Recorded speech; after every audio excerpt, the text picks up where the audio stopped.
आगे बेटा सब लोग। Good afternoon Pragya, Janhvi, good afternoon Harshita, good afternoon Tare, Swayam, Shaitali, good afternoon Aditya, Anuj, Trishna, good afternoon Nandini, good afternoon Pragya, good afternoon Aryan, good afternoon Tamanya, good afternoon Swayam. बेटा आ गए सभी लोग? By mistake wrong ID link share हो गया था, अभी इधर ज्वाइन कर लिए सभी लोग? Very good. उधर कोई और है तो नहीं उस क्लासरूम में? ओके, क्योंकि मैं देखा बहुत कम स्टूडेंट आ रहे हैं। फिर मुझे जानवी ने इन्फॉर्म किया कि बाय मिस्टेक गलत आईडी जो है, लिंक जो है वो शेयर हो गई है। देखा करो बेटा, वहां पे चेक किया करो, कंफर्म किया करो। मुझे उस क्लासरूम को इंटर करके आपको इन्फॉर्म करना पड़ा, आप इधर ज्वाइन करो। मैं इसके पहले भी कहूँ कि बाय मिस्टेक यदि कुछ ऐसा हो गया तो लास्ट क्लास की लिंक से भी क्लास ज्वाइन कर सकते हो आप। कुछ लोग लास्ट क्लास लिंक ज्वाइन किए थे, बिकॉज मैं अभी न्यू आईडी जो है आपको अलग अलग चेंज करके नहीं दे रहा हूँ, सेम आईडी। हाँ, बट ये चैप्टर के बाद आईडी चेंज हो जाएगी। देखते थोड़ा सा वेट करते हैं, और उसके बाद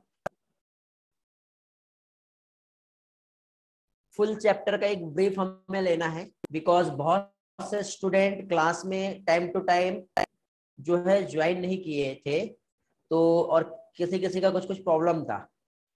ओके, और साथ ही साथ मैं इस चैप्टर में कुछ एक्स्ट्रा के पॉइंट्स जो है कुछ अलग तरीके से आप लोगों को रिवाइज कराना चाह रहा हूं, क्योंकि कुछ चीजें ऐसी है जो इंपॉर्टेंट है।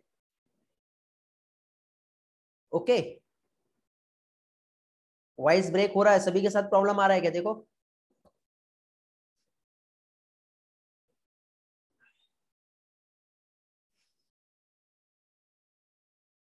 अभी चेक करेंगे, एक मिनट।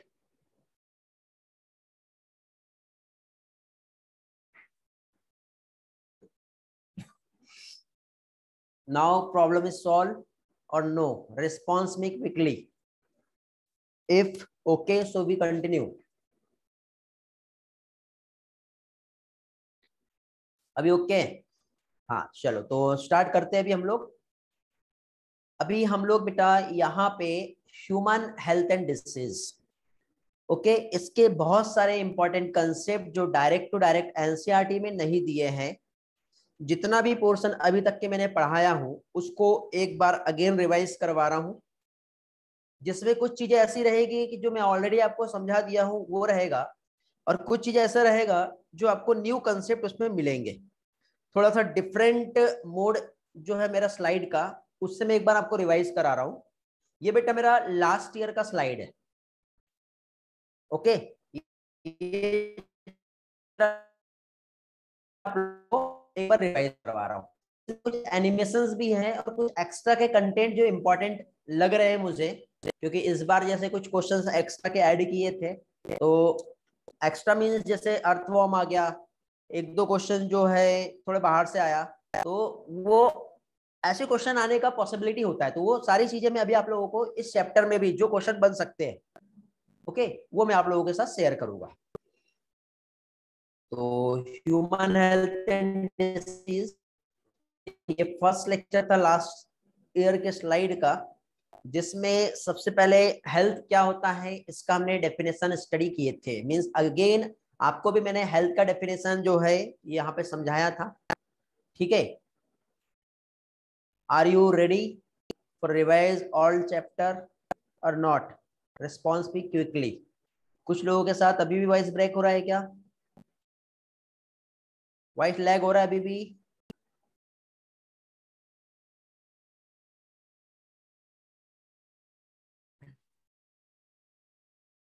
वॉइस क्लियर है? चेक कर लो अभी भी, नॉट लैगिंग। बेटा आपके साथ क्या नेटवर्क में प्रॉब्लम हो सकता है, एक बार चेक कर लो। 5 मिनट्स क्लास करके देखो, यदि बहुत ज्यादा फ्लक्चुएशन हुआ तो नेटवर्क स्विच करने का ऑप्शन है हमारे पास। ठीक है, वो स्विच करके देखेंगे यदि प्रॉब्लम, एक्चुअली बाहर बहुत हेवी रनिंग हो रही है अभी। ओके, तो हो सकता है उसका प्रॉब्लम हो, बट फिर भी देखो मेरे पास नोटिफिकेशन आता है, नेटवर्क का फ्लक्चुएशन होता है तो, और वो मेरे पास नहीं आ रहा है। नहीं आ रहा मीन्स मेरे साइड से प्रॉब्लम नहीं है। चलो स्टार्ट करें। तो आप लोग साथ साथ में रिस्पॉन्स देना है बेटा। भले आपका माइक्रोफोन का परमिशन मैंने दिया नहीं हूं, लेकिन फिर भी जो भी चीजें मैं पढ़ाऊंगा आज फील करना है कि आप लोग बोल रहे हो उस चीज को, आपको बोलना है। रिवीजन में आपकी आवाज आनी चाहिए कि ऐसा लगना चाहिए कि नहीं क्लास, रियल क्लास चल रहा है और रिवीजन हो रहा है। ऐसा होना चाहिए कि आपको ये सारी चीजें आती है। ओके, और इसी के साथ साथ मैंने आप लोगों का एक स्पेशल प्रोग्राम जो है, एक जो मैं स्टार्ट कर रहा हूं अभी, जैसे कि एक तो रिवीजन टेस्ट आपके चल ही रहे हैं। कल बायोलॉजी में 4 चैप्टर पे रिवीजन है। सेकंड करंट सिलेबस वाला जो आपका टेस्ट हो रहा है, ये भी है ही है। इसके साथ एडिशनल मैं ये चाह रहा हूं कि 2016 से जो हमारा सिलेबस चेंज हुआ था, तो 2021 तक के जो क्वेश्चन है, पास्ट ईयर के क्वेश्चन, इसमें हम लोग कुछ कुछ क्वेश्चंस 2015, 2014, 2013 ऐसे भी हम ऐड करके प्रैक्टिस करने वाले हैं। एक मिनट बेटा, वॉइस को लेके बहुत प्रॉब्लम आ रहा है आप लोगों को, जस्ट वेट। नेटवर्क स्विच कर लेता हूं मैं।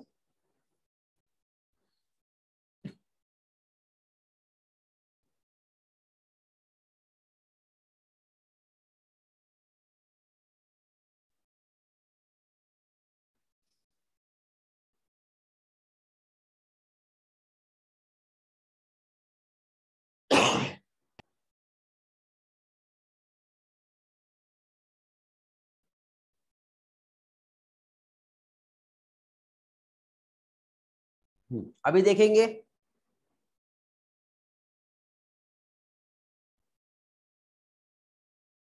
नाउ इज ओके और नॉट? Now okay? ओके, तो क्या कह रहा था मैं आप लोगों से? देखो अभी जैसे कि मैंने आप लोगों से जो हमारा पीटीएम हो रहा है, स्टूडेंट पेरेंट्स टीचर जो मीटिंग हो रही है, इसमें मुझे बहुत सारी चीजें समझ में आई है। और एक और चीज, इसमें आप लोगों का भी जो परफॉर्मेंस आ रहा है, लास्ट कुछ मैंने असाइनमेंट जो आपको दिया हूं, उसमें आपका परफॉर्मेंस बहुत अच्छा मिल रहा है मुझे। लेकिन बेटा फिर भी कुछ स्टूडेंट ऐसे हैं जिनमें 36 असाइनमेंट में कुछ लोग आज भी 0 पर है।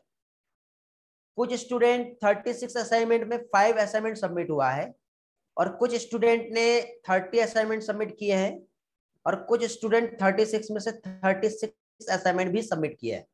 कल जब पेरेंट्स में से मिला, मैं इसके पहले भी जब मैं मिला, तो जिन लोगों का परफॉर्मेंस अच्छा है, really I proud of you, आपके पेरेंट्स को भी अच्छा लगा।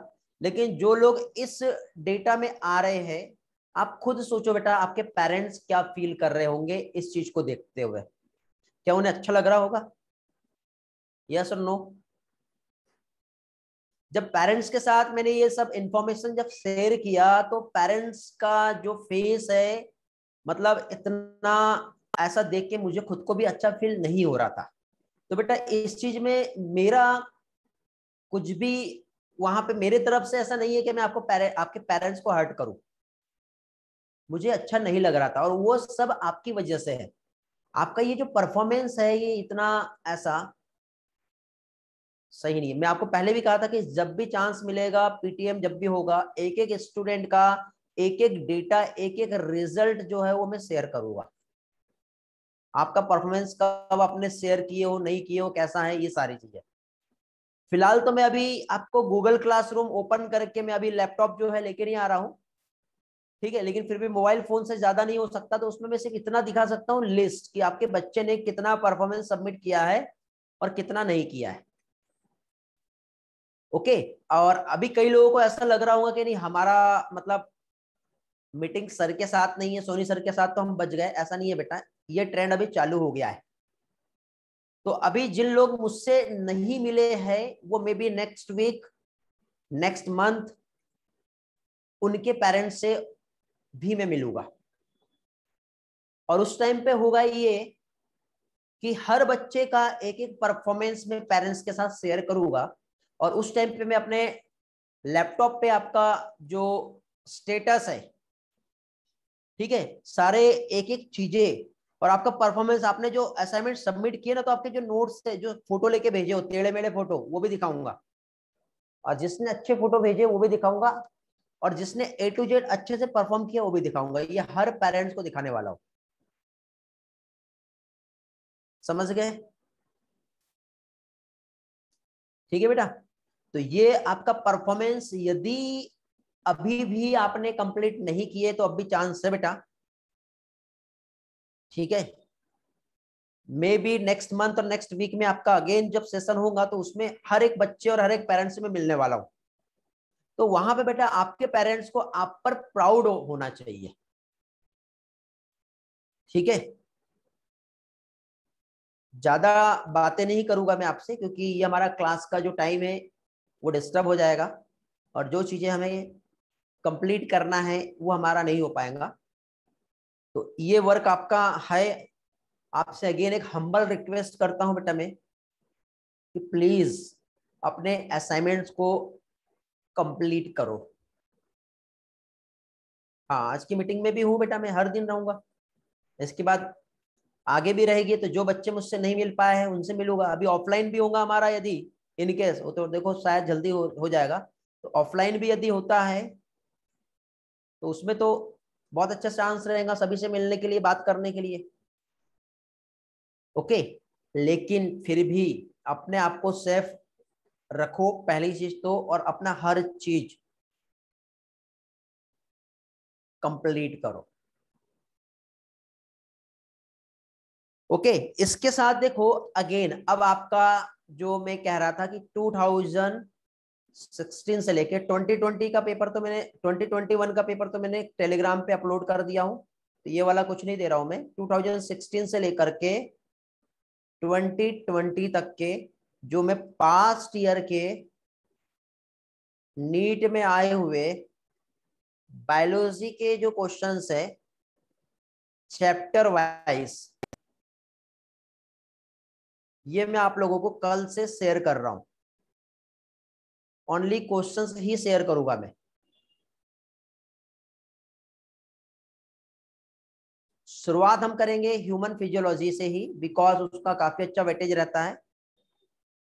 तो शुरुआत हमारी जो होगी वो होगी ह्यूमन फिजियोलॉजी से। चैप्टर वाइज आपको क्वेश्चंस मिलेंगे, इससे आपको एक कॉन्फिडेंट आएगा कि जो हमने क्लास में पढ़े हैं और जो क्वेश्चन पास्ट ईयर में आए हैं वो कैसे आए हैं, और आपको आपसे वो सॉल्व हो रहे हैं या नहीं हो रहे हैं। तो एक एक चैप्टर का मैं शेयर करूंगा बेटा, डाइजेशन, ब्रीथिंग, जैसे हमारे चैप्टर का लिस्ट है उसी तरह से। अब आपको इसमें क्या करना है, जैसे हमारा एनसीईआरटी एनालिसिस होता है, ठीक है, NCERT analysis as it is आपको इसी तरह से सबमिट करना है। प्रीवियस ईयर एनालिसिस, तो ये हो जाएगा बेटा previous year question NCERT analysis, screenshot लेके रख लो इसका। क्या हो जाएगा? Previous year question NCERT analysis, okay. तो इसमें आपको करना क्या है बताइए, क्या करोगे इसमें आप? इसमें आपको, हाँ, वही चीज जो जैसे टेस्ट का के जैसा रहता है, आपको सॉल्व करना है। क्वेश्चन नंबर 1 यदि ये 2016 में पूछा है तो, क्वेश्चन नंबर 2 यदि ये 2020 में पूछा है तो, ऐसे मेंशन करना है। आगे इसका आंसर ए है या डी है, फिर एनसीईआरटी का किस पेज नंबर पे है, इससे आपको ये मालूम रहेगा कि एनसीईआरटी के है या फिर ये आउट ऑफ एनसीईआरटी है। इससे आपको ये मालूम रहेगा कि कितने क्वेश्चन एनसीईआरटी के बाहर से आ रहे हैं और कितने क्वेश्चन एनसीईआरटी के। ये आपको एनालाइज करना बेटा, ये आपकी एनालिसिस रहेगी। पेज नंबर, पैराग्राफ नंबर, ये भी लिखना है। इसके बाद उसका एक्सप्लेनेशन इफ नीडेड, आपको खुद को समझ में आ जाएगा कि कौन से क्वेश्चन में एक्सप्लेनेशन की जरूरत होती है। और ज्यादा नहीं बेटा, 2016 से 2020 तक के हर एक चैप्टर में बहुत ही ज्यादा हो गया तो 20 क्वेश्चन, इससे ज्यादा नहीं आएंगे। तो 20 क्वेश्चन आपको पर डे, बट ये ज्यादा हैवी हो जाएगा, ये बहुत चिल्लर हो जाएगा। बट फिर रिवीजन टेस्ट में हेल्प नहीं मिलेगी। एक काम करते हैं, नंबर 1, ये जो संडे है कल आपका पेपर हो जाएगा रिवीजन टेस्ट। तो कल आपको एक तो रिवीजन टेस्ट का भी एनालिसिस करना है और साथ ही साथ कल आपको ह्यूमन फिजियोलॉजी का भी एनालिसिस करना है। इसके लिए मैं ज्यादा नहीं, आपको वेडनेसडे तक के टाइम दूंगा ह्यूमन फिजियोलॉजी के लिए, और रिवीजन टेस्ट के लिए ओनली कल तक का टाइम रहेगा। मतलब मंडे नाइट तक के आपका रिवीजन टेस्ट की एनालिसिस और वेडनेसडे तक के ये हो जाना चाहिए। वेडनेसडे को मैं आप लोगों को शेयर करूंगा क्या चीज, वेडनेसडे को मैं आप लोगों को शेयर करूंगा, हाँ, ह्यूमन फिजियोलॉजी वाले पास्ट ईयर के क्वेश्चंस रहेंगे बेटा। वेडनेसडे को मैं आपको आंसर की शेयर करूंगा और आंसर की देख के हर एक चैप्टर में आपके कितने क्वेश्चन करेक्ट हुए और कितने रॉन्ग हुए वो भी आपको फिर शेयर करना, चेक करके, क्रॉस चेक करके। क्योंकि बेटा ये सिर्फ 2 मंथ है हमारे लिए और इस 2 महीने में हम लोगों को जितनी अच्छी स्टडी कर सकते हो कर लेना है, क्योंकि उसके बाद आपके बोर्ड का प्रैक्टिस, बोर्ड की स्टडी, प्रैक्टिकल्स, ये सब आ जाएंगे। हाँ बेटा, ह्यूमन फिजियोलॉजी के बाद फिर आएगा प्लांट फिजियोलॉजी। इसका भी स्क्रीनशॉट लेके रख लो, क्या समझाया मैंने। देखो बेटा, सिर्फ 20 नहीं, वो फ्लक्चुएट हो सकते हैं, वो तो कितने क्वेश्चन पास्ट ईयर में आए उस पर डिपेंड करेगा। देखो बेटा, ये या तो मैं गूगल क्लासरूम पे दूंगा मैं आपको, या फिर टीचमेंट पे दूंगा। टीचमेंट पे दूंगा तो टीचमेंट पे सबमिट करना है, गूगल क्लासरूम पे दूंगा तो गूगल क्लासरूम पे सबमिट करना है। समझे। मेरा एक्चुअली गूगल क्लासरूम का जो ड्राइव है 15 GB वाला, वो फुल हो गया है, आज ही मैसेज आया, 98% फुल हो गया है। तो अब होगा क्या, देखो उसमें बेटा मार्क्स वाला नहीं रहेगा, असाइनमेंट्स रहेगा, टेस्ट नहीं रहेगा। टीचमेंट पे मैं आपको दूंगा तो असाइनमेंट्स ही दूंगा, नहीं एक एक चैप्टर करके रहेगा बेटा अलग अलग, और सबमिट भी आपको एक एक चैप्टर अलग अलग करके ही सबमिट करना है, चैप्टर्स के नेम लिख के। हाँ, PDF फॉर्मेट में ही सबमिट करना है। ओके, जस्ट वेट, एक कॉल आ रहा है।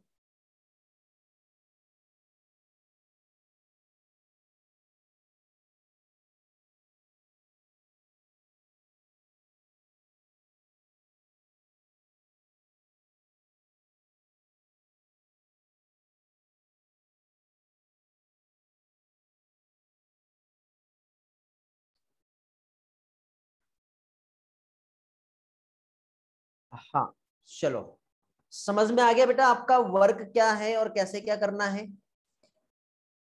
मुझे ऐसा लगता है कि टीचमेंट पे शेयर करना डेटा ज्यादा अच्छा लगेगा। उसका सॉल्यूशंस भी मैं वहां पे पोस्ट करूंगा, तो उससे बेनिफिट ये होगा कि डेडलाइन जब एंड होगी ना, तो ऑटोमेटिक आपको उसके सॉल्यूशंस जो है आपको उस पर डिस्प्ले हो जाएंगे, और डिस्प्ले होने के बाद आपका आंसर चेक करके कितना स्कोर आ रहा है वो आप मुझे शेयर कर सकते हो। ठीक है, हो जाएगा। क्योंकि गूगल ड्राइव फुल हो गया है, तो अब ऐसा भी हो सकता है कि अब और आपका डेटा आप शेयर करो और मेरे पास ना आए, तो मुझे अगेन एक दूसरा गूगल ड्राइव बनाना पड़ेगा। हाँ, टीचमेंट की जो ओल्ड लिंक थी बेटा उसी पे रहेगा, कुछ वहां पे चेंज नहीं करना है इस बार। ठीक है, ओल्ड आईडी जो है टीचमेंट का उसी पे ही आपको सबमिट करना है। इसको टेलीग्राम पे नहीं शेयर करेंगे, इसको आप गूगल क्लासरूम पे शेयर करो। टीचमेंट में टेस्ट फॉर्मेट में कुछ नहीं रहेगा, असाइनमेंट फॉर्मेट में रहेगा। असाइनमेंट दे रहा हूं, टेस्ट नहीं दे रहा हूं मैं, ये आपका वर्क है। ये ऐसा वाला एनालिसिस जो है ये असाइनमेंट में होता है, टेस्ट नहीं रहेगा। बोर्ड की प्रैक्टिस 2 महीने के बाद से चालू हो जाएगा। देखो एवरीडे पर चैप्टर नहीं रहेगा, मैं ह्यूमन फिजियोलॉजी दे रहा हूं, 2 से 3 दिन का टाइम रहेगा। फिर प्लांट फिजियोलॉजी दूंगा, उसमें भी 2 से 3 दिन का टाइम रहेगा। फिर उसके बाद जो लिविंग वर्ड वाला जो चैप्टर अभी आप जो दे रहे हो, उसके लिए 2 दिन का टाइम रहेगा या 3 दिन का, ऐसे चलते रहेंगे। क्योंकि ये जो प्रोग्राम है हमारा 10 यूनिट्स है हमारी बेटा, ठीक है, टोटल 10 यूनिट्स है। और 10 यूनिट्स की एनालिसिस जो आपकी होगी, यदि मैं ये मान के चलो कि एक यूनिट 1 यूनिट को मैं 3 डेज का टाइम देता हूं, तो 10 यूनिट्स में हमारा 30 डेज का होगा। मतलब 1 मंथ का एक प्रोग्राम है, पास्ट ईयर के क्वेश्चन 30 डेज में आपके हो जाने चाहिए। क्वेश्चन की सीट में ही शेयर करूंगा बेटा आप लोगों को, ठीक है, समझ गए।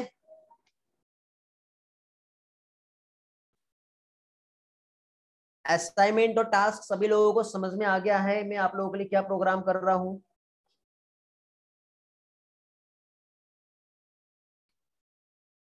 समझ में आ गया बेटा सभी को? ये दरवाजा लगाओ। Okay, very good. अभी किसी को कुछ पूछना है? बिकॉज ये चैप्टर हम स्टार्ट करेंगे, बहुत सारे इंस्ट्रक्शंस हो गए।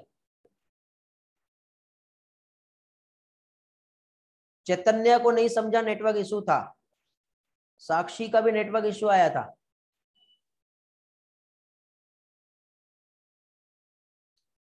देखो, ठीक है बेटा, ओके। देखो मैं फिर से एक बार समझा दे रहा हूं,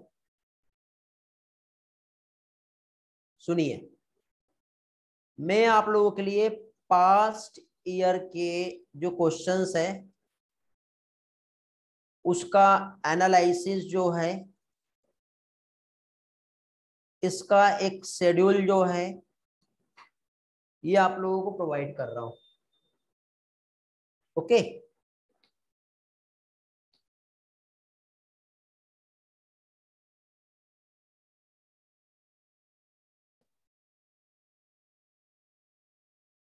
क्लास के बाद, हाँ बेटा रिले चलेगा।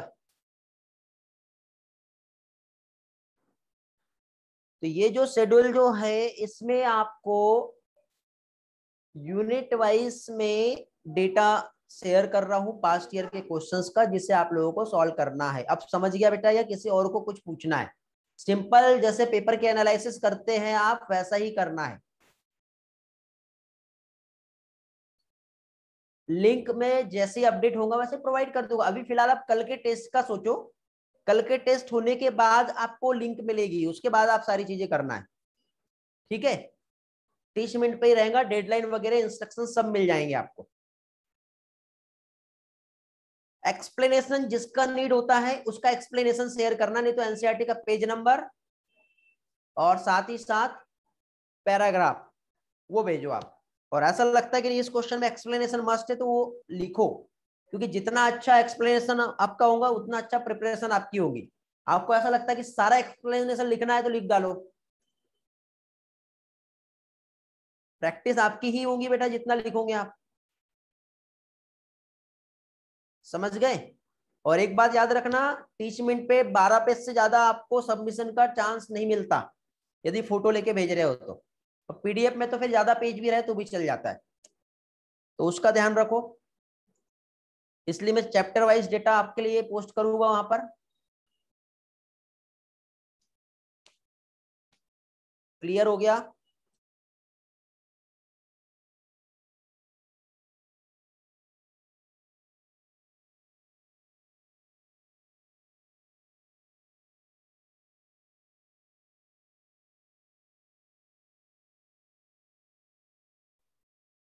जल्दी हो जाएगा बेटा sir, may be next week के बाद आपको समझ में आ जाएगा सारा कुछ।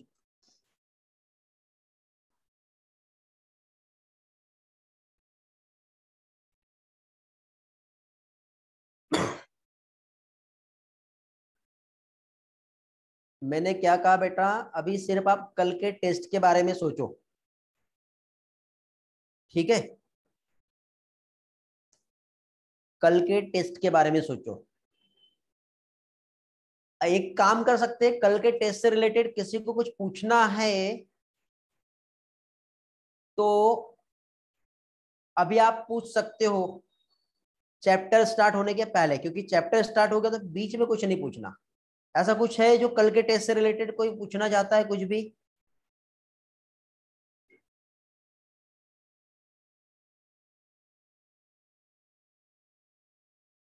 जल्दी कहो बेटा, नहीं तो हमारा टाइम वेस्ट होता है ऐसे में।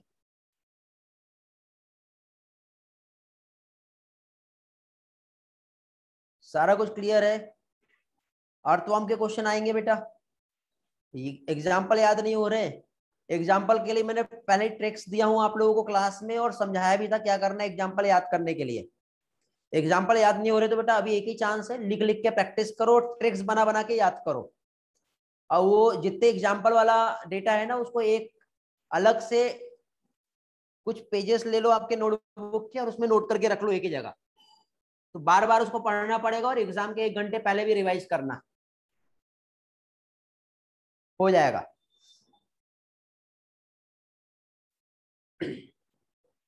और एक और चीज, जैसे बेटा कल आपका मान लो 11 बजे से पेपर है, कल आपका 11 बजे पेपर है, और आप आज जितना भी पढ़ रहे हो तो उसमें कुछ चीजें, कुछ पेजेस में ऐसे ऐसी चीजें लिख के रखो जो आप 11 के पहले 10 बजे से 11 बजे तक के सारा कुछ रिवाइज कर पाए, फिजिक्स केमिस्ट्री बायोलॉजी में। इतना पोर्शन आप 1 घंटे में रिवाइज कर सकते हैं। हाँ, की नोट्स बोलते हैं जिसे, मेमोरी मैप कहते हैं जिसे। ऐसे आप हर टेस्ट में बना के रखो, क्योंकि ऐसी हैबिट आपकी अभी से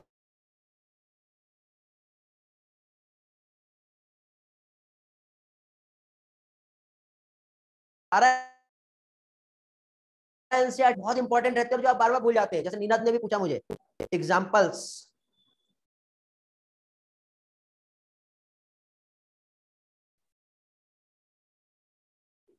अर्थवर्म बेटा एक्सप्लेन तो मैं कर सकता हूं, बट एक लेक्चर में अर्थवर्म कंप्लीट नहीं हो पाएगा। और ये चीज आप मुझे कल या परसों कहते तो हो जाता था। अर्थवर्म तो हम पढ़ेंगे, बट अभी ह्यूमन हेल्थ एंड डिसीज हम पढ़ रहे थे, इसलिए बीच में मैंने वो वाला पोर्शन नहीं लिया। इसलिए अभी इस टेस्ट में मैंने अर्थवर्म के बहुत ज्यादा क्वेश्चन ऐड नहीं किया हूं। ऐसे कोई भी क्वेश्चन ऐड नहीं किया जो आपको ना समझे और ना आए। लेकिन आगे आने वाले टेस्ट में मैं अर्थवर्म और फ्रॉग के बहुत सारे क्वेश्चन ऐड करूंगा जब मैं कंप्लीट उस पोर्शन को पढ़ा दूंगा।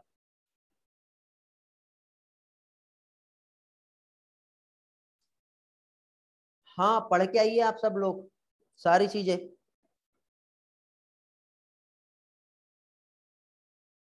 चलो बातें बहुत हो गई है,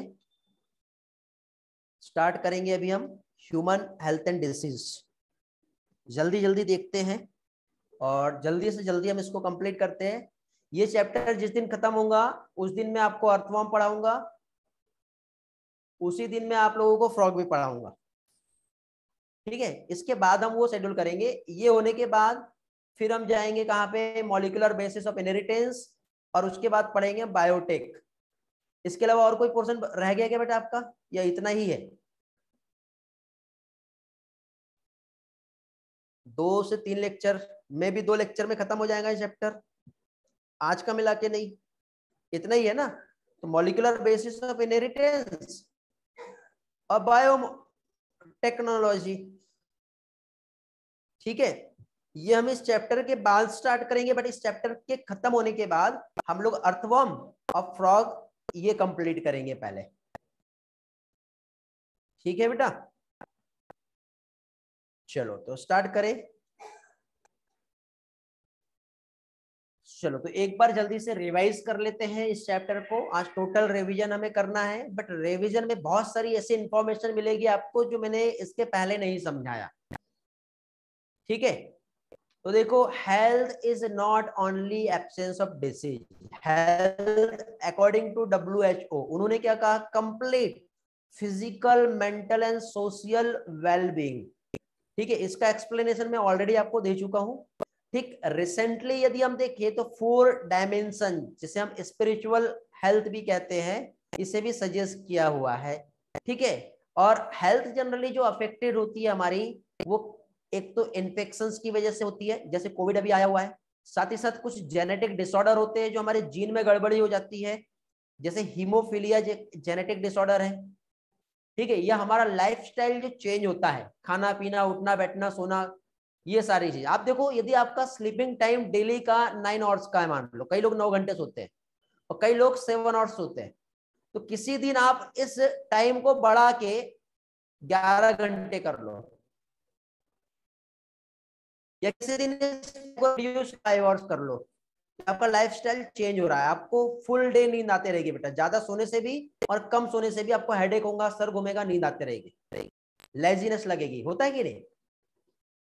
तो ये भी बहुत मायने देता है। और हम क्या करते हैं मालूम है, हमारा हम फुल जो हमारा डे का स्लीपिंग टाइम जो है वो 6 to 7 आवर्स बना के रखते हैं, और जिस दिन एग्जाम रहता है ना उस दिन सोते ही नहीं, नाइट आउट मारते हैं हम लोग, या फिर कुछ लोग 5 आवर्स, कुछ लोग 7 आवर्स पढ़ते सोते हैं, 5 या 4 आवर्स। तो अब मुझे बताइए बेटा, जिस दिन एग्जाम रहेगा उस दिन आपका ब्रेन आपका साथ नहीं दे रहा है, और जब आपका ब्रेन आपका साथ नहीं देगा तो आपको जितना इफिशियंसी से एग्जाम सॉल्व करने में टाइम चाहिए, उतना एनर्जी चाहिए, वो मिल पाएगा क्या? यस और नो? तो इसलिए एग्जाम टिप्स से रिलेटेड और हेल्थ को लेके मैं आपसे एक ही बात कहना चाहूंगा कि यदि आप एग्जाम के लास्ट डे जो होता है, लास्ट डे आपको 5 घंटे का नींद लेना है, तो कंप्लीट उस मंथ में आपका जो रहेगा, आप हैबिट ऐसी बनाओ कि 5 घंटे की ही नींद लो। और यदि आपका उस मंथ में आप 6 और सो रहे हो, तो एग्जाम के दिन में भी 6 घंटे सोना है। आप बोलोगे नींद नहीं आती, आएंगी। मेंटल सेट ऐसा बना के ही नहीं रखना। ये देखो यहाँ पे ये मेंटल हेल्थ आपकी खराब हो गई। फिर लोगों के साथ इरिटेशन नहीं होना चाहिए आपका, ठीक है? इरिटेशन मतलब क्या होता है मालूम है? जब आप पढ़ रहे हो, कल आपका एग्जाम है, और कल एग्जाम है और आज यदि ऐसा हो गया कि आपके पड़ोसी आ गए, बाजू वाली आंटी आ गई, ठीक है, बर्तनों की आवाज आ रही है, कुछ गेस्ट वगैरह आ गए, आपको चिड़चिड़ाहट होंगी, ठीक है? आप सोचोगे कि यार कल एग्जाम है और ये देखो इतना इरिटेशन हो रहा है, होता है ना? नहीं, मैं लोगों से कांटेक्ट कम करने की बात नहीं कह रहा हूं बेटा। अब हो सकता है कि बिन बुलाए मेहमान आपके घर पे आ ही गए, और आपने यदि माइंड में ये बात को रखे कि यार वो लोग आ गए और चिढ़ते रहे, तो बेटा आपका हेल्थ तो खराब हो गया, नहीं सोशल हेल्थ खराब हो गया आपका।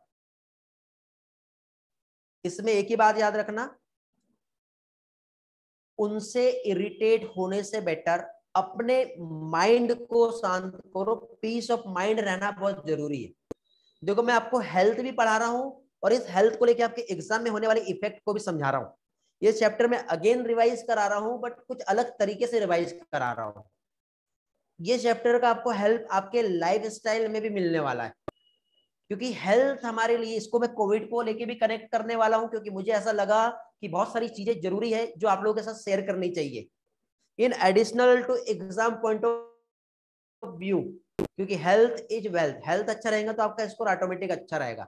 इसलिए इस चैप्टर को मैं कुछ अलग तरीके से आपको समझा रहा हूं अगेन। तो ये चैप्टर आपके लिए इतना ज्यादा इंपॉर्टेंट है जितना बाकी के थे, बट उससे डबल ये इंपॉर्टेंट है। तो यदि कोई भी आपका फ्रेंड्स जो एक क्लास अटेंड नहीं किया इसके पहले, उन्हें इन्फॉर्म कर दो कि अगेन अभी क्लास में आए। तो सोशल हेल्थ में क्या हो सकता है ये हम देखेंगे अभी। तो सोशल हेल्थ में देखो बेटा, कल आपका एग्जाम है, और कल यदि एग्जाम है और हो सकता है कि कोई गेस्ट या फिर कुछ भी ऐसा जो आपके घर पे आ गया है बिन बुलाए मेहमान, और आप यहाँ पे पढ़ रहे हो और यहाँ पे वो बातें कर रहे हैं, या तो आप उनको बोल दोगे कि भैया चले जाओ, बट ऐसा हो नहीं सकता। तो फिर आपको उठ के अपना रूम को शिफ्ट कर लेना पड़ेगा, या फिर मनी मन में चिड़चिड़ाहट रहेगी, आप भी कहीं नहीं जा रहे और वो भी कहीं नहीं जा रहा। ऐसे में कुछ नहीं होने वाला बेटा। जो बदलाव लाना है वो आपको आपके अंदर लाना है, बाहर कुछ चेंज नहीं होने वाला, ठीक है?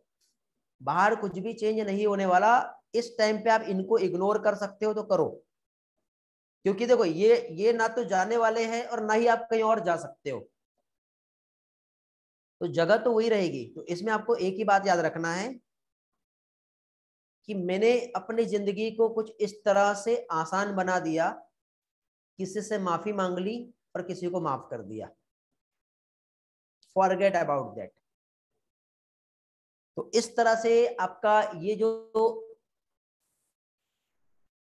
सोशल हेल्थ वाला सेक्शन जो है ये कंप्लीट हो गया, समझ गया बेटा।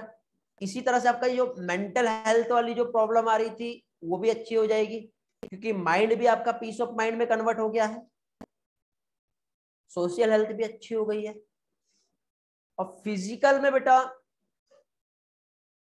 ये भी जरूरी है ना, आपकी डाइट आती है, आपका स्लीपिंग आता है, आपकी एक्सरसाइज आती है, मेडिटेशन बहुत जरूरी है। मैंने देखा हूं जो स्टूडेंट मेडिटेशन करते हैं उनका जो मेडिटेशन नहीं करते उनके कंपैरिजन में 30% से ज्यादा स्कोर अच्छा आता है बिना पढ़े, क्योंकि उनका माइंड पीस ऑफ माइंड होता है।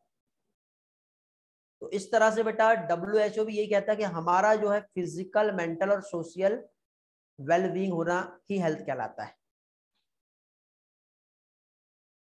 समझ गए। इन केस यदि अभी ऑफलाइन स्टार्ट हो जाता है तो आपके पास दो ऑप्शन है बेटा। यदि आप आ रहे हो तो बहुत बड़ा रिस्क ले रहे हो, और यदि रिस्क ले रहे हो तो आपको सेफ्टी से ही आना है, क्योंकि ऐसा ना हो कि कोई एक बीमार हो जाए और वो एक 10 लोगों को बीमार कर दे, और ये 10 लोगों की वजह से आपके 10 दिन भी यदि बिगड़ गए ना, 10 डेज, तो ये एग्जाम का बहुत पीक टाइम चल रहा है बेटा आपका। एक एक दिन, एक एक पल आपके लिए बहुत ही प्रेसियस है, समझे। तो ये जो प्रेसियस टाइम है इसको आपको गवाना नहीं है। रिस्क कम लो, सेफ्टी से रहो, ठीक है, क्योंकि हेल्थ अच्छी एक्शन आपका होगा। तो ये जो डिसीज है, इस टाइप की इन्फेक्शियस डिसीज से हमें अपने आप को बचाए रखना है, क्योंकि जेनेटिक डिसऑर्डर जो है वो ऑलरेडी आपके पास पहले से आप सफर कर रहे होंगे, यदि किसी को है तो, और किसी को नहीं है तो ये हर किसी के साथ कुछ नहीं होने वाला। मतलब आपके हाथ में दो चीज है, एक तो लाइफस्टाइल और दूसरा इन्फेक्शियस डिसीज। इसको आप मेंटेन करोगे तो आपका हेल्थ बहुत अच्छा होगा। हाँ, लोगों से कांटेक्ट कम करना है, डिस्टेंस तो मेंटेन करना ही है, मास्क तो यूज करना ही है, सबसे इंपॉर्टेंट डाइट। ऐसा ना हो कि बहुत दिनों के बाद घर से बाहर निकले, गर्ल्स की हैबिट रहती है ना, चलो पानी पूरी खाएंगे, समोसा पार्टी करेंगे, डब्बा पार्टी करेंगे, नई नई जगह पे घूमने के लिए जाएंगे, हो गया सत्यानाश, ठीक है। ऐसा नहीं होना चाहिए। वॉइस लैग हो रहा है क्या बेटा अभी भी? एक दो लोगों के मैसेज आए, बीच बीच में मैसेज दिखे मुझे, मेरे साइड से प्रॉब्लम तो नहीं दिख रहा मुझे। बीच में छोटा सा लिटिल सा फ्लक्चुएशन आया था मुझे, तब हुआ होगा, अभी नहीं हो रहा होगा। नोटिफिकेशन आया था, वो थोड़ा सा कुछ सेकंड के लिए रहता है, उसको भूल जाओ। चलो आगे बढ़ते हैं अब। तो अब यहाँ पे हेल्थ, तो हेल्थ हमारी जो अफेक्टेड होती है जेनेटिक डिसऑर्डर, इसमें कुछ डेफिशिएंसी भी हो सकती है बेटा, कुछ डिफेक्ट भी हो सकता है जो चाइल्ड में इनहेरिटेड हुआ है, इन्फेक्शंस भी हो सकती है, और लाइफस्टाइल भी। अब लाइफस्टाइल में हमारा फूड हो गया, हमारा वाटर। वाटर देखो बेटा, कभी भी कहीं कभी वाटर नहीं पीना अवॉइड करो, आज टाइम पे जरूरी है आपको के लिए, ठीक है। जितना neat and clean and safe water है, और अलग अलग जगह का वाटर को अवॉइड करो, ठीक है, ये बहुत जरूरी है। एक्सरसाइज ये भी जरूरी है, और बॉडी की हैबिट को बेटा ऐसा बना के रखो कि जैसे आ जाए वैसे एग्जाम के टाइम पे भी रहनी चाहिए। फूड जो है वो भी बहुत जरूरी है, बैलेंस डाइट, पर्सनल हाइजीन और रेगुलर एक्सरसाइज बहुत ज्यादा जरूरी है आपकी गुड हेल्थ को मेंटेन करने के लिए, आपके कंसंट्रेशन को बनाए रखने के लिए।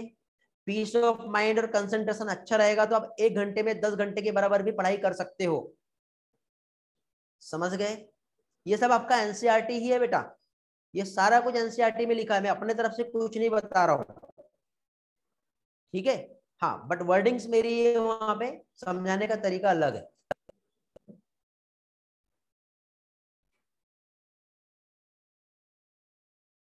इसके बाद ये तो हो गया हमारा हाइजेनिक कंडीशन, एक्सरसाइज, ये सारी चीजें। योगा जो है बहुत जरूरी है फिजिकल और मेंटल हेल्थ को बनाए रखने के लिए। एनसीईआरटी एक और चीज कहता है कि डिसीज से रिलेटेड जो अवेयरनेस होना चाहिए ये बहुत जरूरी है, ठीक है, क्योंकि यदि आप अनकुक्ड या कंटामिनेटेड फूड खा रहे हो, डब्बा पार्टी, समोसा पार्टी, ठीक है, ऑयली फूड जो होते हैं, स्पाइसी फूड जो होते हैं, ये सब बेटा आपको अभी अवॉइड करना है। ओके, ये सारी चीजें आपको भी अवॉइड करना है। फूड जो है हाइजेनिक होना चाहिए, वाटर रिसोर्सेज जो भी है वो अच्छे, और जितना भी जो है बेटा कचरा घर पे नहीं होना चाहिए, प्रॉपर डिस्पोजल होना चाहिए वेस्ट का। ऐसा नहीं कि वो वही डिकम्पोज होके उसमें से जम्स निकले और वो आपको हार्म करे। वेक्टर जो होते हैं जैसे मॉस्किटो, फ्लाइस, ठीक है, इनको होने से रोकना है। कॉकरोच, इनके लिए इंसेक्टिसाइड कम यूज कर सकते हैं, बट वहां पे भी केमिकल्स है, और वो केमिकल भी natural eco friendly chemical use करना बेटा, नहीं तो केमिकल भी हमारे को क्या हम कर सकते हैं फिर। तो फाइनली डिसीज मतलब क्या होता है, डिस इज, देखो दो टर्म से बना हुआ है, डिस इज। डिस इज मतलब फीलिंग अनकंफर्ट, फीलिंग अनकंफर्ट, इसे हम डिसीज कहते हैं। मतलब एक ऐसी एबनॉर्मल कंडीशन जिसमें हमारे बॉडी के फंक्शंस प्रॉपर नहीं चल पाते, उसे हम कहते हैं डिसीज। क्या कहते हैं, डिसीज। अब ये कैसे भी हो सकता है, डिस्कंफर्ट हो सकता है, डिसफंक्शन हो सकता है, डिस्ट्रेस हो सकता है, या फिर सोशल प्रॉब्लम्स हो सकती है। डिसीज कॉजिंग एजेंट पे यदि हम आते हैं तो बायोलॉजिकल एजेंट हमने पढ़े थे, एक एडिशनल मैं यहाँ पर ऐड करना चाहूंगा जिसे हम कहते हैं न्यूट्रिशनल एजेंट। इसी के साथ साथ फिजिकल एजेंट आते हैं, केमिकल एजेंट होते हैं, जैसे यहाँ पे हम लोग कुछ थोड़ी देर के बाद में आपको नाइट्रस ऑक्साइड, ऐसे कुछ केमिकल्स के नाम बताऊंगा। मैकेनिकल एजेंट में वेक्टर्स आते हैं बेटा, फ्लाइज वगैरह, ये सारी चीजें। तो वन बाय वन हम सारी चीजों को देखते हैं, जिसमें सबसे पहले हम लोग बायोलॉजिकल एजेंट देखेंगे क्या हो सकते हैं जिससे हमें डिसीज होता है। तो वायरस हो सकते हैं, बैक्टीरिया, जितने भी जर्म्स है, फंजाई, प्रोटोजोआ, हेलमिंथस, इंसेक्ट, जिससे हमें डिसीज होता है, ये सारे के सारे बायोलॉजिकल एजेंट में आते हैं। न्यूट्रिशनल एजेंट में बेटा हमारा जो डाइट है, मिनरल प्रोटीन का जितना डाइट होना चाहिए वो सफिशिएंट नहीं ले रहे हैं तो हमें प्रॉब्लम हो सकती है। ओवरडोज भी नहीं होना चाहिए विटामिन, फैट, प्रोटीन, कार्बोहाइड्रेट का। वाटर बहुत जरूरी है बेटा, टाइम टू टाइम आप at least per day 4 litre water पीने की हैबिट डाल लो। थोड़ा थोड़ा पियो ना, एक साथ नहीं पिलाता तो, प्यास नहीं लगी तब भी पियो। फिर आप बोलोगे नहीं सर वो बार बार फिर जाना पड़ेगा हमारे को, अरे कुछ नहीं होता, चलेगा, लेकिन पानी ज्यादा से ज्यादा पियो। जितना ज्यादा वाटर पियोगे उतना अच्छा मेटाबॉलिज्म रहेगा, जितना अच्छा मेटाबॉलिज्म रहेगा उतना अच्छा आपका हेल्थ रहेगा। इवन कुछ ऐसे जो पैथोजन है ना बेटा, ये जो बायोलॉजिकल एजेंट आपके बॉडी में एंट्री भी किए ना, तो ज्यादा पानी आप पियोगे ना तो वो यूरिन के थ्रू से बाहर चले जाएंगे। न्यूट्रलाइज कर सकता है बेटा वाटर, इतना अच्छा बेनिफिट है। तो ज्यादा से ज्यादा वाटर यूज करो। प्रोटीन की अच्छी डाइट लो, हेवी प्रोटीन नहीं बेटा, लेकिन प्रॉपर प्रोटीन का डाइट होना चाहिए। हम जो डेली फूड खाते हैं उसमें मैक्सिमम अमाउंट में कार्बोहाइड्रेट और फैट ही लेते हैं, प्रोटीन का डाइट बहुत कम होता है। तो आप देखो कि ऐसे कौन से फूड है जिसमें प्रोटीन होता है, तो प्रोटीन का डाइट आप ज्यादा अच्छा लोगे तो आपका एंटीबॉडी और इम्यून सिस्टम उतना अच्छा होगा। ओके, अब टेबलेट्स को तो मैं अवॉइड करवाता हूँ, नहीं तो विटामिन वगैरह और मिनरल्स की टेबलेट्स भी आती है। यदि आपको ऐसा लगता है कि नहीं सर हमें बहुत सारी चीजें खाने में पसंद नहीं है, हम प्रॉपर डाइट नहीं ले पाते, अलग अलग टाइप के वेजिटेबल्स, फ्रूट्स ये डेली नहीं ले सकते, तो सप्लीमेंट्स ले सकते हो बेटा। बट वो सप्लीमेंट एक केमिकल की तरह काम करेगा, जो नेचुरल जो फूड से जो चीज मिलना चाहिए, ठीक है, वो एक अलग बात है। नहीं तो फिर बोलेगे नहीं सर हम पिज्जा खाएंगे, बर्गर खाएंगे, इसमें भी तो अच्छी चीजें होती है, खाओ फिर। ये जंक फूड है बेटा, और इस टाइप के जंक फूड को अवॉइड करना है। No chips, no Kurkure, no pizza, no pasta, avoid all this type of things, because अभी आपका ये जो है वो पीक टाइम चल रहा है, ठीक है। इसलिए मैं चैप्टर इस टाइम पे ही पढ़ा रहा हूँ, ये मैं पहले भी पढ़ा सकता था, बट इस टाइम पे पढ़ने से दो एडवांटेज रहेंगे, एक तो हमारा हेल्थ का बेनिफिट होगा, दूसरा नॉलेज और एग्जाम में भी बेनिफिट मिलेगा, समझे। इसलिए मैंने इस चैप्टर को पहले जितना एनसीईआरटी में दिया था वो लाइन टू लाइन मैंने कंप्लीट करा दिया। अभी मैं इसको थोड़ा सा एक अलग व्यू से आप लोगों को समझा रहा हूँ, जिसमें आपको मोटिवेशन भी फील होगा इसमें, ठीक है। एक्चुअल आपकी हेल्थ और बायोलॉजी जो रहेगी वो आप पढ़ रहे हो। फिजिकल एजेंट आते हैं हम लोग। फिजिकल में देखो बहुत ज्यादा ठंडी, बहुत ज्यादा गर्मी, अभी यही हो रहा है बेटा, हीट और कोल्ड हो रहा है, कभी भी बारिश हो जा रही है, ह्यूमिडिटी आपको मिल रहा है, यूवी इंडेक्स अचानक से बढ़ जाता है, सनलाइट बढ़ जाता है तो वो रेडिएशंस का आपको प्रॉब्लम आ रहा है। और सबसे बड़ी प्रॉब्लम है बेटा अभी आपको साउंड से लेके हो रही है। कई लोग बेटा पूरे टाइम हेडफोन लगा के क्लास कर रहे हैं, सो क्या ये सही है? ये धीरे धीरे धीरे धीरे आपकी बॉडी को कमजोर कर रहा है। अब इससे आप कैसे बच सकते हो? ये तो फिजिकल एजेंट है, बताइए कैसे बचोगे इन सब चीजों से? क्योंकि आपको ये फील नहीं हो रहा है बेटा, लेकिन कहीं ना कहीं ये आपकी बॉडी को हार्म कर रहा है। वेरी गुड, प्रिकॉशंस लो। कई लोग हेडफोन लगा के क्लास कर रहे होंगे तो निकाल दो। हाँ, यदि आपके घर में कुछ ज्यादा वाइब्रेशन हो रहा है, कुछ शोर हल्ला गुल्ला हो रहा है, तो आप हेडफोन यूज कर सकते हो, लेकिन अपने घर में रिलेटिव्स है जो भी है उनसे बोल दो कि अभी मेरी क्लास चल रही है, ईयरफोन हेडफोन आप यूज नहीं करो, नेचुरल साउंड का यूज करके क्लास करो। स्पीकर लगा लो ना यार, चलेगा, स्पीकर लगा लो, ओके। एक ब्लूटूथ डिवाइस लो अपने कंप्यूटर में, उसको होम थिएटर से कनेक्ट कर दो, नेचुरल साउंड मिलेगा, तो साउंड से आप बच सकते हो। ये रेडिएशन और इलेक्ट्रिसिटी बेटा अपने मोबाइल फोन को जितना भी आप अवॉइड कर सकते हो, और स्पेशली जब आप नाइट में सोते हो और स्लीपिंग जो मूवमेंट होता है, तो उस टाइम पे बिल्कुल भी किसी भी टाइप के इलेक्ट्रॉनिक गैजेट्स आपके पास नहीं होने चाहिए। ये सारी चीजें बेटा मैं अपने तरफ से नहीं बता रहा, आपके बोर्ड के बुक में भी ये दिया हुआ है। जब आपका स्लीपिंग मूवमेंट होता है तो एटलीस्ट 5 से 6 फीट के डिस्टेंस पे आपके इलेक्ट्रॉनिक गैजेट्स होना चाहिए, और ट्राई करो कि जो चीजों को आप टर्न ऑफ करके रख सकते हो टर्न ऑफ कर दो, क्योंकि ये धीरे धीरे धीरे धीरे आपकी बॉडी को अंदर ही अंदर खोखला करते जा रहा है। आपको समझ में नहीं आ रहा है? कभी देखो चक्कर सा आता है, हेजिटेशन होता है, बेचैनी होती है, चलते चलते गिर जाते हैं, या फिर ऐसा लगता है कि नहीं कुछ तो भी सर घूम रहा है, ये सब इन्हीं चीजों की प्रॉब्लम से होता है, समझ गए? अब कई लोगों की हैबिट रहती है कि नहीं अपने पिलो के नीचे मोबाइल फोन को रख के सोते हैं, या फिर मोबाइल देखते देखते नींद आ गई, मोबाइल बाजू में, आप सो गए। बेटा किसी एक दिन मोबाइल फोन को अपने से दूर रख के सो के देखो, दूसरे दिन कितना एनर्जेटिक फील करोगे आप, और वो एनर्जी आप फिर स्टडी में लगाओगे तो देखो ऑटोमेटिक आपका परफॉर्मेंस बढ़ जाएगा। ये फैक्ट है बेटा, समझ गए? अब आई डोंट नो आपका ये स्पीकर पे है या किस पे है, आपके पेरेंट्स सुन रहे होंगे तो कई लोग, कई पेरेंट्स तो आपको पीछे से पिंच कर रहे होंगे, देखा देखा हमारी बात नहीं सुनते हो ना, अब पेरेंट्स की बात सुनो। एक काम करना, ये सारे या आज का लेक्चर अपने पेरेंट्स को दिखा देना, ठीक है? मैं पीटीएम में बोल देता हूँ, नहीं तो इतना क्रॉप करके शेयर कर देता हूँ पेरेंट्स को। हाँ, तो ये हो गया। तो इन चीजों से आप बच सकते हो बेटा, ये फिजिकल एजेंट है। क्योंकि देखो मैंने इसके पहले भी आपको एक ही बात कहूं, prevention is better than cure. क्या चीज? Prevention is better than cure. बीमारी होने के बाद आप उसको ठीक करने जाओगे तो कितना मुश्किल है,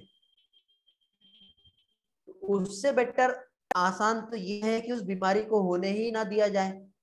जैसे पोलियो, आज बेटा हम छोटे बच्चे को पोलियो का हम ड्रॉप जो देते हैं, क्योंकि हम जानते हैं कि पोलियो वायरस एक बार अफेक्ट कर गया उस बच्चे को तो उसको ठीक करना मुश्किल है। तो पोलियो होने के पहले ही हम बूस्टर डोज दे देते कि पोलियो हुआ भी तो वो पहले मर जाएगा वायरस, इसलिए होने के पहले ही हम उस पोलियो का डोज देके उसको स्ट्रॉन्ग कर दे रहे हैं। प्रिवेंशन याद रखना। तो ये कुछ एजेंट्स है जो काफी इंपॉर्टेंट है, जो हेल्प करते हैं, काफी मायने देते हैं। ओके, इसके बाद आते हैं केमिकल एजेंट्स। हर तरफ केमिकल्स है बेटा, फंगीसाइड हम यूज कर रहे हैं, इंसेक्टिसाइड यूज कर रहे हैं, कितने सारे केमिकल्स धीरे धीरे धीरे धीरे आपको कहीं ना कहीं हार्म कर रहा है वो। तो इन सारे केमिकल से हमें बचना है।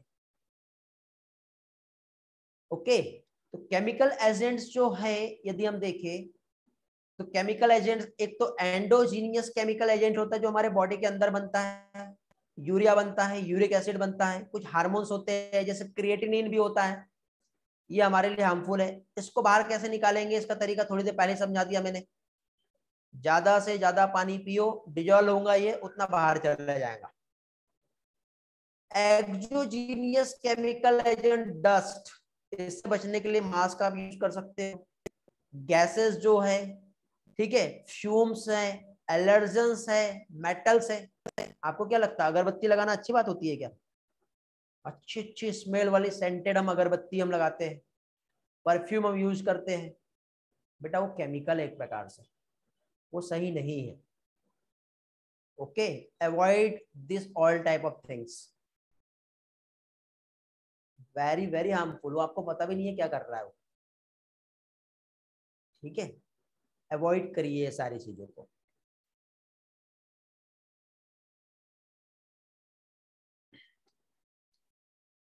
आई होप आपको ये सारी चीजें समझ में आ गई होंगी।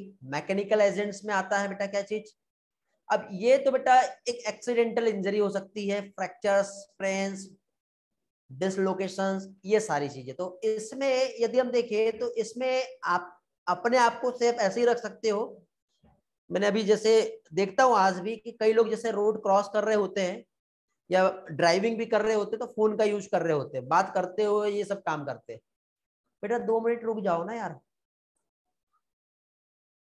2 मिनट रुक जाओ।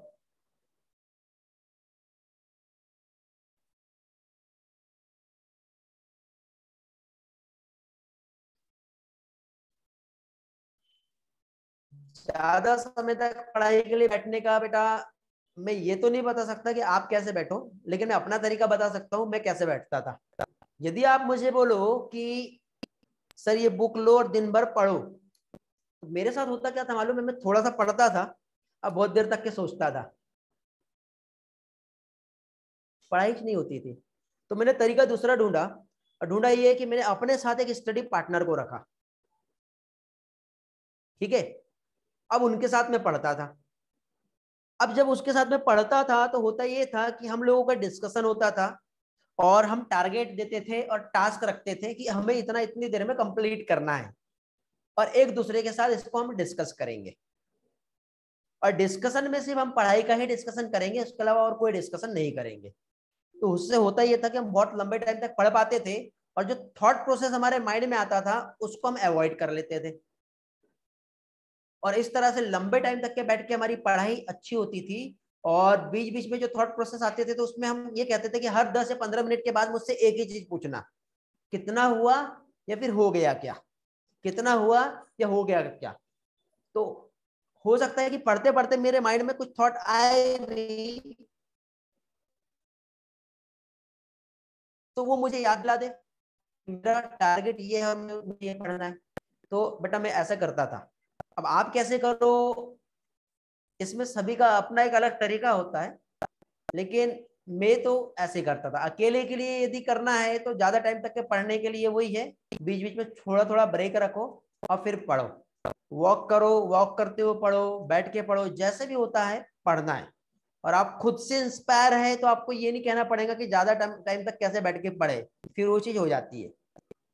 अब मैं आपको मोटिवेट करूंगा तो थोड़ी देर के लिए रहेगा, 4 दिन का रहेगा, इंजेक्शन रहता है वो 4 दिन का। अलार्म यूज कर सकती है थी, डिस्टर्बेंस ना हो। तो मोबाइल तो बिल्कुल होना ही नहीं चाहिए, सबसे बड़ी प्रॉब्लम मोबाइल फोन है।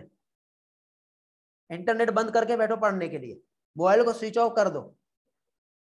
नहीं तो क्या होता है, जैसे ही नोटिफिकेशन आए एक बार देख लेते हैं, फिर आपने बोला मैं पढ़ाई कर रहा हूँ, व्हाट्सएप आ गया, फिर आप लिख के भेजते हैं मैं पढ़ाई कर रहा हूँ, पढ़ने दो। वो बोलता है बस 2 मिनट, एक क्वेश्चन एक क्वेश्चन, फिर एक रिप्लाई, फिर उसका रिप्लाई आएगा, फिर एक रिप्लाई, ऐसा कर कितना टाइम चला जाएगा पता नहीं चलेगा। तो तो ये सब चीजों को अवॉइड करना बेटा, इसलिए फोन तो होना ही नहीं। समझ गए? अब डिसीज के टाइप्स हम देखेंगे। ओके, बहुत इंपॉर्टेंट पार्ट है बेटा। डिसीज को जनरली जो क्लासिफाई किया गया है, एक एक्वायर्ड डिसीज होती है, एक्वायर्ड मतलब जो बाहर से हमें मिल रही है, और एक जेनेटिक डिसीज होती है जो हमारे बाय बर्थ मिला है, जैसे कंजेनिटल डिसीज कहते हैं, ये तो बाय बर्थ है, इसके लिए कुछ नहीं कर सकते। अब एक्वायर्ड डिसीज में भी बेटा एक इन्फेक्शियस डिसीज होती है जिसको हम कम्युनिकेबल डिसीज कहते हैं, और दूसरा एक डिसीज जैसे डायबिटीज। डायबिटीज किसी की वजह से नहीं फैल रहा है ना, वो तो हमारे बॉडी के फंक्शंस में डिस्टर्बेंस हुआ उसकी वजह से हो रहा है। तो यहाँ पे जो एक्वायर्ड डिसीज है इसको भी 2 टाइप में क्लासिफाई किया है, जिसमें एक आता है कम्युनिकेबल डिसीज और दूसरा आता है नॉन कम्युनिकेबल डिसीज। ओके, तो डिसीज जो है एक तो बर्थ या आफ्टर बर्थ दोनों तरीके से मिल सकता है, ठीक है, इन्फेक्शियस भी हो सकता है और नॉन इन्फेक्शियस भी हो सकता है, ये याद रखना बेटा, कभी कभी पूछा जाता है। अब कम्युनिकेबल डिसीज में भी एक कंटेजियस होता है और एक नॉन कंटेजियस होता है। मतलब इन्फेक्शियस डिसीज एक ऐसा डिसीज जो किसी पैथोजन की वजह से हो रहा है, वायरस बैक्टीरिया ये सारे होते हैं। इन्फेक्टेड पर्सन से हेल्दी बहुत ट्रांसमिट हो जाता है, इसका टर्म यूज करते हैं कम्युनिकेबल डिसीज। और कम्युनिकेबल डिसीज जो है किस तरह से इसका ट्रांसमिशन हो रहा है उसके अकॉर्डिंग इसको 2 टाइप में डिवाइड किया है, एक कंटेजियस है और एक नॉन कंटेजियस है।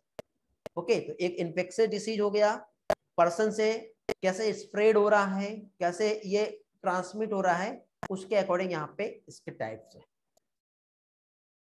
अब यहाँ पे जो कंटेजियस डिसीज है जिसमें एक पैथोजन हेल्दी पर्सन में जो ट्रांसफर हो रहा है, रिंगवॉर्म, चिकन पॉक्स, मिजल्स, ये कुछ एग्जांपल्स हैं जो पर्सन टू पर्सन ट्रांसफर होता है, जिसे हम कंटेजियस कहते हैं।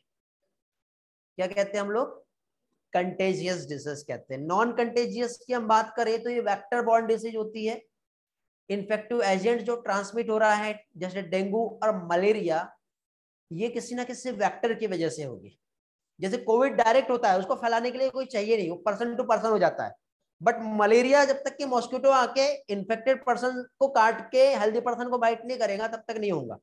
डेंगू में भी ऐसे होता है, क्यूलेक्स मॉस्किटो होता है, एडिस मॉस्किटो होता है, एनाफिलीज होता है, सेसे फ्लाई होता है। तो इस तरह से ये क्या होता है, इसका ट्रांसमिशन होता है। तो कंटेजियस और नॉन कंटेजियस में डिफरेंस समझ में आ गया। और एक होता है नॉन कम्युनिकेबल डिसीज, जिसे हम नॉन इन्फेक्शियस डिसीज भी कहते हैं। तो नॉन कम्युनिकेबल डिसीज जो है ये किसी पर्सन टू पर्सन स्प्रेड नहीं होता बेटा, पैथोजन के अलावा दूसरे तरीके से होती है। तो इस टाइप की जो डिसीज है उसमें आता है कैंसर, एलर्जी, एडिक्शन, जिसे हम ड्रग एडिक्शन कहते हैं, मेंटल डिसऑर्डर, साइकोलॉजिकल डिसऑर्डर आता है, यदि किसी फूड का डेफिशिएंसी हो गया तो उससे भी होता है, या कोई हमारा ऑर्गन डिस्टर्ब हो गए तो उसकी वजह से भी होता है। वॉइस लैग हो रहा है क्या बेटा? 2 लोगों का मैसेज एक साथ आया अभी।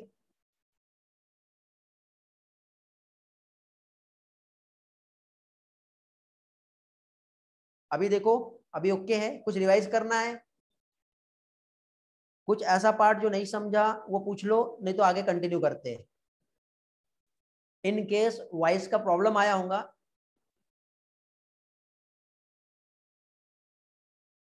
कंटिन्यू करें। कौन सा रिपीट करना बेटा? ये वाला स्लाइड रिपीट करना है क्या?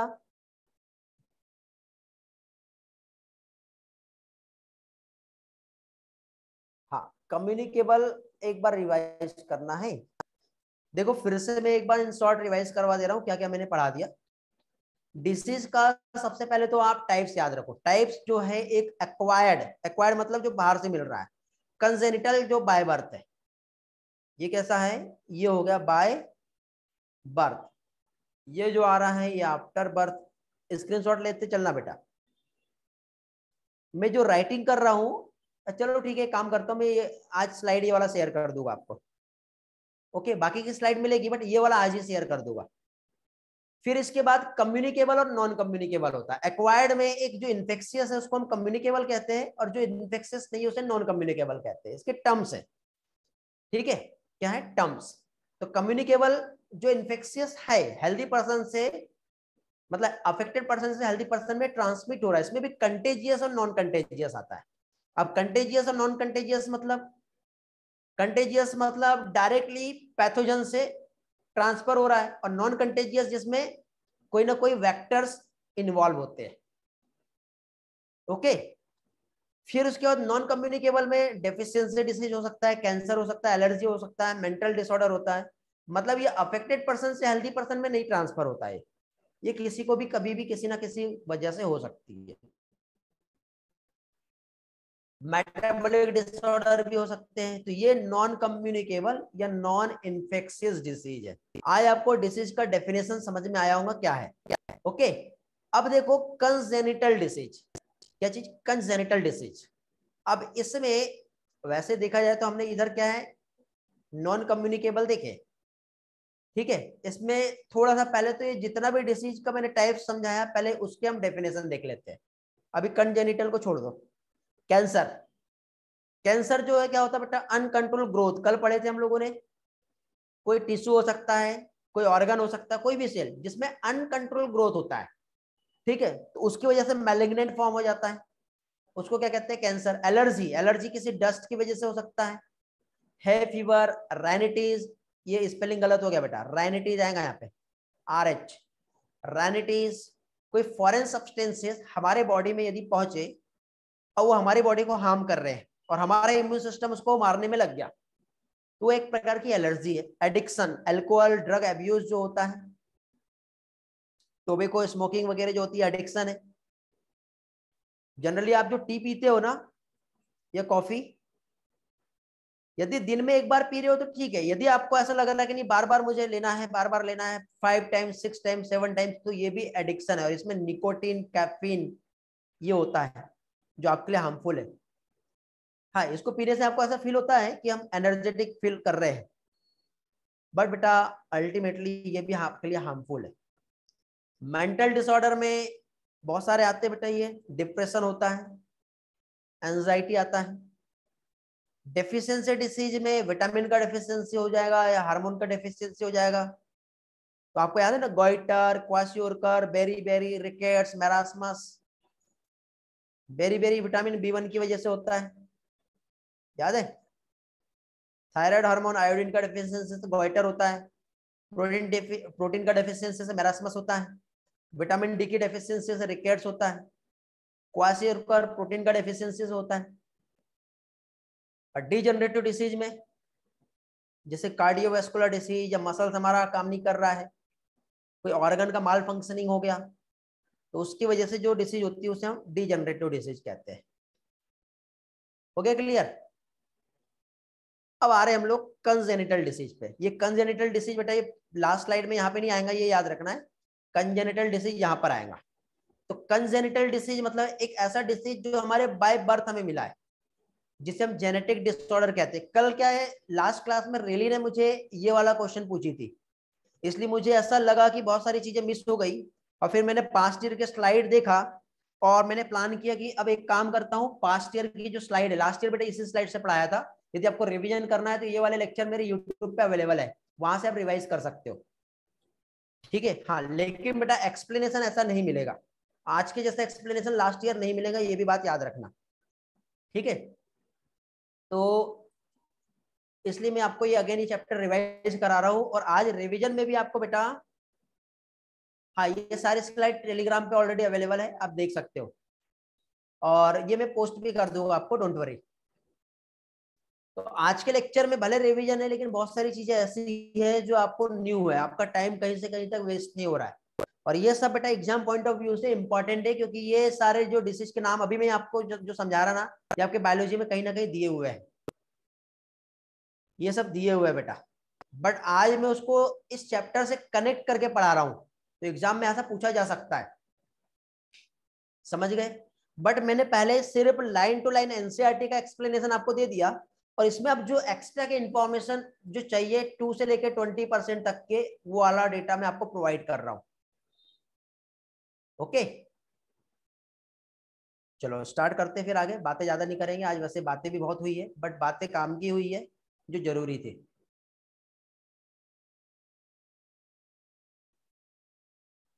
तो अभी देखिए यहाँ पे जो डिसीज हम जो देख रहे हैं, एक तो हेरिडिटी या जेनेटिक डिसीज होती है, जैसे क्या कहते हैं, जीन म्यूटेशन की वजह से होता है या फिर क्रोमोजोमल म्यूटेशन की वजह से होता है। क्रोमोजोम में हमने डाउन सिंड्रोम, टर्नर सिंड्रोम और क्लाइनेफेल्टर सिंड्रोम हमने पढ़े हैं, याद आ रहा है आपको? यहाँ पे XXY हो जाएगा, यहाँ पर X0 होता है, और यहाँ पे डाउन सिंड्रोम ऑटोजोमल डिसीज है, 21st क्रोमोजोम पे ट्राइजोमी होती है, याद है? ऐसे ही फिनाइल कीटोनेरिया, हमने फेनिलएलनिन जो है उसका कन्वर्सन नहीं हो पाता, एक्यूमुलेट होता है हमारे ब्रेन में, जिससे ब्रेन में डिसऑर्डर होते हैं, हमारा मेटाबॉलिज्म पे अफेक्ट करता है, ये सब पढ़ाया है। हीमोफीलिया ब्लीडिंग डिसीज होती है। कलर ब्लाइंडनेस, ये भी जेनेटिक डिसऑर्डर है। ब्लू और रेड कलर, ब्लू और वायलेट या पर्पल, कौन सा था? कलर डिफ्रेंशिएट नहीं कर पाता है। एल्बिनिज्म और एल्केप्टोन्यूरिया, ये याद रखना है। Very good. Red green colour blindness.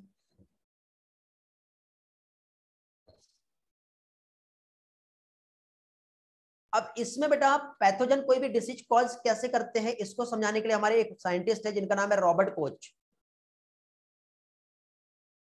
और उन्होंने कुछ कंसेप्ट दिया जिसको हम कोच पास्टुलेट्स के नाम से जानते हैं। किस नाम से जानते हैं? Coach postulates. तो कोच पास्टुलेट जो है, रॉबर्ट कोच जो है, इनका कहना यह है कि यदि कोई ये पर्सन है और इसको कोई डिसीज हुआ, तो डिसीज कॉज करने के लिए कोई ना कोई माइक्रो ऑर्गेनिजम्स, कोई ना कोई पैथोजन वहां पे होते हैं, और किसी ना किसी माइक्रो ऑर्गेनिज्म या पैथोजन की वजह से ही वो डिसीज कॉज होगा।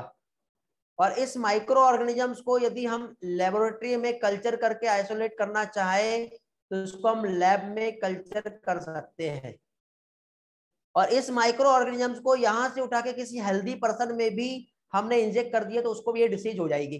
ऐसा हमें रॉबर्ट कोच बताते हैं। बेटा देखो क्या क्या इंफॉर्मेशन है। Organisms must be regularly found in the body of animal that is suffering from the disease। यदि कोई भी पर्सन को डिसीज हुआ है तो उसके डिसीज कॉज करने के लिए कोई ना कोई जम्स रिस्पॉन्स करते हैं, और उस जम्स की वजह से उसे डिसीज हो सकता है। सेकेंड, उस डिसीज वाले ऑर्गेनिजम्स को उस डिसीज वाले पर्सन से हम आइसोलेट करके ग्रो करा सकते हैं, और उसका प्योर फॉर्म में भी हम कल्चर करके आर्टिफिशियल मीडियम में हम ले सकते हैं, लेबोरेटरी में ग्रो करा सकते हैं। ये रॉबर्ट कोच का सेकंड पोस्टुलेट्स है। इसी के बाद रॉबर्ट कोच एक और बात कहता है कि यदि हम इस मीडियम में इस माइक्रो ऑर्गेनिजम्स को हमने लैब में तो ग्रो करा दिए, लैब में ग्रो कराने के बाद हम इसे डायरेक्टली उठा करके किसी हेल्दी पर्सन में यदि इंट्रोड्यूस कराए तो उस पर्सन में वैसा का वैसा डिसीज होगा जैसे पहले पर्सन में था। ये है रॉबर्ट कोच और कोच पोस्टुलेट। समझ में आ गया बेटा? तो ये मेरा लेक्चर 1 का स्लाइड था पास्ट ईयर का, जो अभी कंप्लीट हुआ है। देखो तो क्या है, सेम डिसीज जो है ये प्रोड्यूस हो जाता है यदि उस कल्चर मीडियम से हमने इंजेक्ट किए हेल्दी एनिमल में, तो उसमें भी ये डिसीज जो है हो सकती है, और सेम ऑर्गेनिजम्स को फिर से हम रिकवर कर सकते हैं इंजेक्टेड एनिमल से।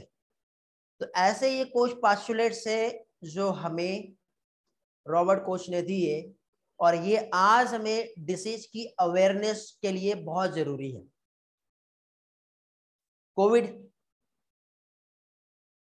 कोविड एक वायरस है, ये आया, एक पर्सन को हुआ, ये अफेक्टेड हो गया, इस पर्सन में से हम उस वायरस को आइसोलेट कर सकते हैं, उस वायरस को किसी हेल्दी पर्सन में भी पहुंचा सकते हैं हम, वो हेल्दी पर्सन भी बीमार हो जाएगा, और उसमें से उस वायरस को फिर से आइसोलेट करके हम लेबोरेटरी में स्टोर करके रख सकते हैं। ये कोच पोस्टुलेट्स बेटा आज से 100 ईयर, इससे भी पहले की बात है, तब वो दे चुके हैं। More than 100 year before coach ने ये बात कही है, और आज हमारा बायोलॉजिकल साइंस इस कंसेप्ट पे काम कर रहा है। यदि नहीं किया होता ना, तो पहले लोग जो है ना महामारी का जो शिकार हो जाते थे, वरदान या अभिशाप बोलते थे, किसी कुल देवी का श्राप बोलते थे, और उनको ये लगता था कि अब तो ये डिसीज होगी तो अब हमें जाना ही है। वो उस टाइम पे उनको डिसीज होती ये नहीं समझता था, उनको ये लगता था कि पिछले जन्म का कोई भूत का साया है या कोई माया है या पिछले जन्म का पाप है, अब ये तो भुगतना है और जाना है। और फिर आज भी गांव में ये ट्रेडिशन चलता है कि कुछ हो गया तो जो झाड़ फूक करते हैं ना, बाबा लोग होते जो ऐसा कहते हैं, उससे सही हो जाता है ना। हाँ, तो अब लोगों का मानना है एक्चुअली बेटा वो just like a healing technique, Bastar में होता है, हाँ, बहुत सारी जगह होता है बेटा। अंधविश्वास, देखो अंधविश्वास भी हम कह सकते हैं, बट उसको हम बायोलॉजिकल साइंस यदि हम अप्लाई करें तो वो भी होता है बेटा। देखो वाटर मॉलिक्यूल जो होता है इसमें बहुत बड़ी पावर होती है बेटा, हीलिंग की तरह काम करता है वाटर मॉलिक्यूल। बहुत सारे जैसे हम जैसे पानी को अपने, जैसे कहते हैं ना कि जैसे कुछ बीमारी हुई तो हम जैसे पलंग के ऊपर या बेड के ऊपर सो रहे और नीचे कुछ वाटर रख दो तो जितनी बीमारी है ना वो आपकी खींचता है, मतलब कुछ ना कुछ चीजें हो जो उसको खींच रहा होता है और उसको अलग कर दो। या फिर इस तरह से जो हीलिंग करते हैं सब पानी से जो उतारा करना होता है, तो वो एक बेटा एक पावर है वो वाटर मॉलिक्यूल्स में। ठीक है, ये अंधविश्वास नहीं, ये फैक्ट है और ये काम करता है, ये एक फैक्ट है और ये काम भी करता है। समझ गए।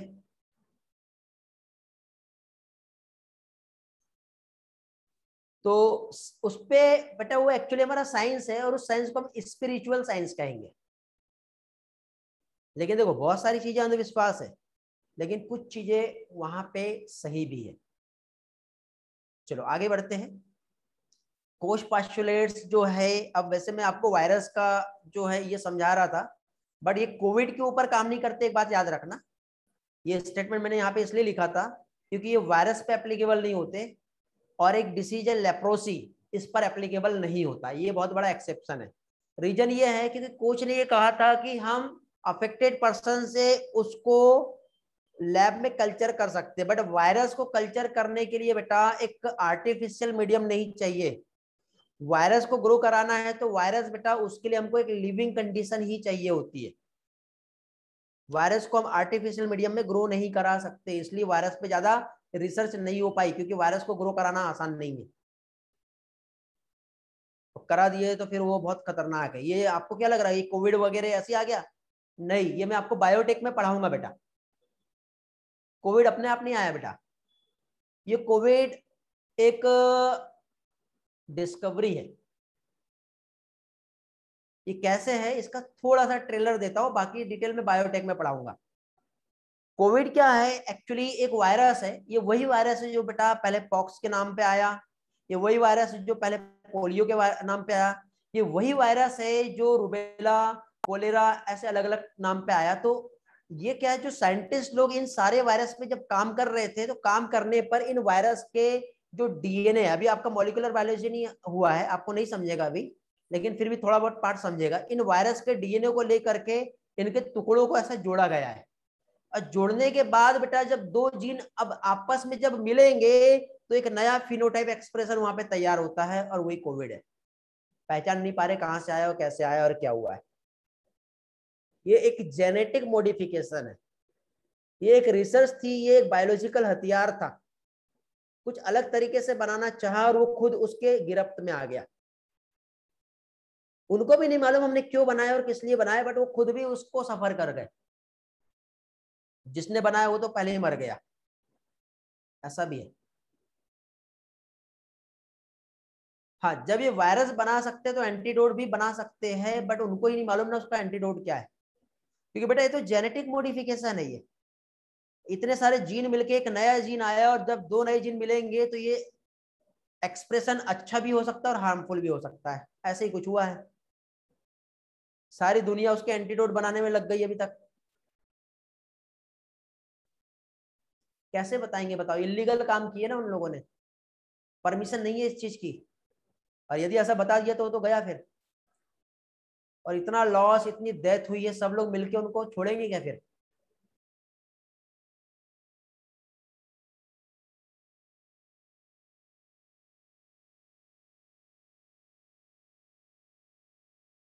ओके चलो, अब देखो थोड़ा थोड़ा इंटरेस्ट आपका जाग रहा है क्योंकि आप लोग ह्यूमन हेल्थ एंड डिसीज जो है ये स्टडी कर रहे हैं। ओके, तो चलो अच्छी बात है बेटा। आई होप आपका आज का लेक्चर जो है काफी इंटरेस्टिंग रहा होगा, आपको मजा आया होगा। ये बेटा लास्ट ईयर की स्लाइड 1 है जो मैंने आपको रिवाइज कराया। आगे ऐसी मेरी 6 स्लाइड है जो मैं आगे रिवाइज कराऊंगा, बट वो 6 स्लाइड को 6 लेक्चर में नहीं कन्वर्ट करूंगा, मैं थोड़ा फास्टली समझाऊंगा। ठीक है, थोड़ा फास्ट पढ़ाऊंगा। और फास्ट नहीं, जो आपके लिए इंपॉर्टेंट है, जो इन्फॉर्मेशन मिलनी चाहिए वो सारी मिलेगी। आपको ऐसा लगता है कि ये स्लाइड मेरे पास्ट ईयर की रिकॉर्डिंग से देखना चाहिए तो आप लोग एक बार देख सकते हो, एक बार वहां से भी रिवीजन कर सकते हो, क्योंकि एक्सप्लेनेशन हर बार का अलग रहेगा। तो हो सकता है कि उसमें कुछ और अच्छी इन्फॉर्मेशन मिले, बिकॉज हेल्थ एंड डिसीज आपके लिए बहुत इंपॉर्टेंट है। और आपको आज के इस लेक्चर से इसका एडवांटेज समझ में आ गया होगा, तो वहां से वाले लेक्चर की रिकॉर्डिंग भी देख लो आप लोग, और मेरे ये वाले लेक्चर को अगेन रिवाइज कर लो। हाँ हो सकता है बेटा सर, वो हो सकता है।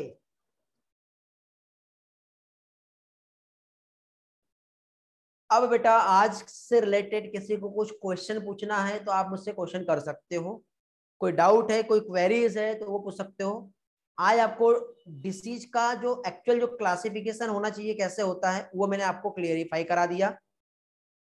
और भी कुछ इन्फॉर्मेशन रहेगी इन एडिशनल टू एनसीईआरटी है, बट आपके बोर्ड में बहुत कुछ दिया हुआ है, कुछ चीजें बोर्ड में नहीं दी है। तो ये सारी चीजें आपको यहाँ पे मैं आपको एक डेटा प्रोवाइड कर रहा हूँ जिसमें हर वो इन्फॉर्मेशन जो जरूरी है वो आपको सारी मिल जाएगी। देखिए बेटा, यदि आप उस पर रिसर्च करना भी चाहे तो आपको पहले तो लीगली परमिशन नहीं मिलेगी।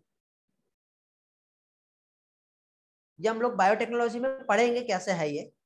बेटा लास्ट के जो 2 चैप्टर रह गए ना, वो भी इंटरेस्टिंग है, और लास्ट का ये जो चैप्टर है ये भी बहुत इंटरेस्टिंग है। ठीक है, बट मैं ये चाह रहा था कि पहले जितना एग्जाम में आने वाला है उस जो बहुत ज्यादा इंपॉर्टेंट है उसको पहले कवर करा दूं, और उसके बाद फिर वो सारा एक्स्ट्रा का इन्फॉर्मेशन मैं आपको पढ़ा दूं। ऐसा मैं आपके लिए किया बेटा। पहले मैंने लाइन टू लाइन एक एक एनसीईआरटी का कंटेंट मैंने आपको प्रोवाइड करा दिया हूं इसके पहले के लेक्चर में ह्यूमन हेल्थ एंड डिसीज में। बट आज जो 2% से लेकर 20% जो पोर्शन है वो मैं आपका ले रहा हूँ। ड्रग एडिक्शन वाला पार्ट थोड़ा सा रह गया था, वो मैं आपको पार्ट 2 में पढ़ाऊंगा। इसके 3 पार्ट में ये चैप्टर बना हुआ है। पार्ट 1 डिसीज वाला है, पार्ट 2 इम्यूनोलॉजी वाला है, और पार्ट 3 ड्रग एडिक्शन पर है। तो पार्ट 1 2 मैंने पढ़ा दिया हूँ और फिर से उसका रिवीजन ले रहा हूँ। ठीक है बेटा।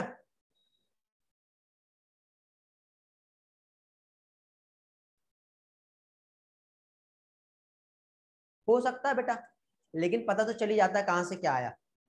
हम कैसे कहते हैं कि ये वुहान लैब से ही ये आया हुआ है, चाइना की वुहान लेबोरेटरी से वायरस स्प्रेड हो गया, कैसे कह सकते हैं हम? पता तो चल गया ना। अब चाइना के पास पावर अच्छा है, वो छुपा रहा है, वो बात अलग है। इसलिए हम जाके घुस के वहां पे कुछ नहीं कर पा रहे। तो उसके लिए बेटा पावर भी चाहिए, वहां पे उसको गवर्नमेंट का सपोर्ट था। आप खुद से कुछ करना चाहो तो आपकी गवर्नमेंट ने आपको करने के लिए परमिशन देना चाहिए। अब परमिशन नहीं दी तो फिर आपने कर ली और ऐसा कुछ हो गया तो गए आप तो।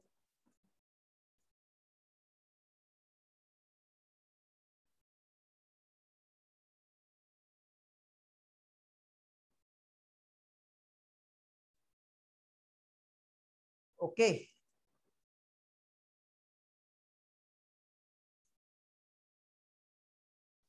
ठीक है, तो अब कोई डाउट नहीं है तो आज का क्लास हम यही एंड करेंगे, आगे का पोर्शन नेक्स्ट लेक्चर में कंटिन्यू करेंगे।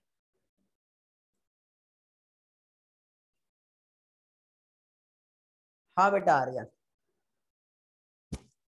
Okay, thank you, bye bye, have a great day.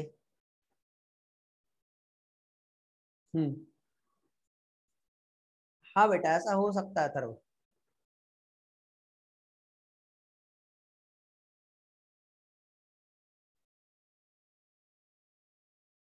आज के स्टूडेंट लिस्ट अभी तक आया नहीं है मेरे पास, मिल जाएगा जो भी रहेगा। आपको मैसेज कॉल आया होगा?